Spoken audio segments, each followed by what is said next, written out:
నమస్తే అన్న అందరికీ నమస్కారం. Kuwait public authority for civil information కీలక ప్రకటన చేసింది. కువైట్లో అడ్రస్ నమోదు చేసుకొని అడ్రస్ను అప్డేట్ చేసుకొని 441 మంది వ్యక్తుల నివాస చిరునామాలను రిజిస్ట్రేషన్ నుంచి తొలగించినట్లు public authority for civil information ప్రకటించింది. అధికారిక గెజిట్ కువైట్ ఆల్యూమ్ ద్వారా ఈ విషయాన్ని అయితే అధికారులు వెల్లడించారు.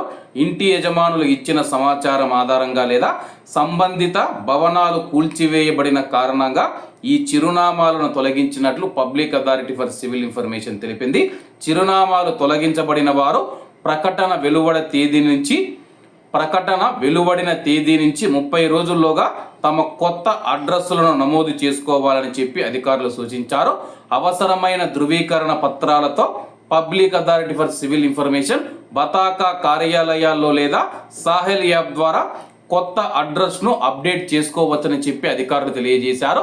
అలాగే గతంలో కూడా మనం చూసుకుంటే 400 మంది అడ్రస్లను రద్దు చేయడం జరిగింది. అలాగే దీంట్లో మెజారిటీ మనం చూసుకుంటే ప్రవాసులే ఉన్నారన్నమాట. కాబట్టి కువైట్లో ఉన్న మన భారతీయులు ఎవరైతే ఉన్నారో మీరు ఏ రూమ్లో అయితే రెంటుకుంటున్నారో ఆ యొక్క యజమానిని సంప్రదించి రెంటల్ అగ్రిమెంట్ని అయితే సమర్పించాల్సి ఉంటుంది.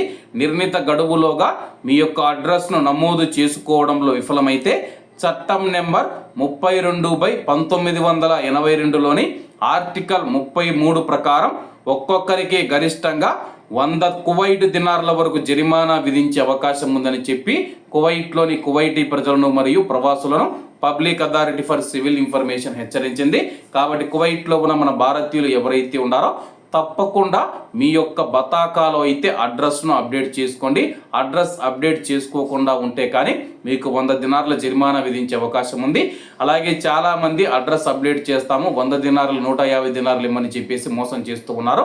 ఇటువంటి మోసగాళ్ళ పట్ల కూడా చాలా జాగ్రత్తగా ఉండండి. కాబట్టి అందరూ బాగుండాలి, అందులో మనం ఉండాలి. అందరికీ నమస్తే అన్న, జై హింద్.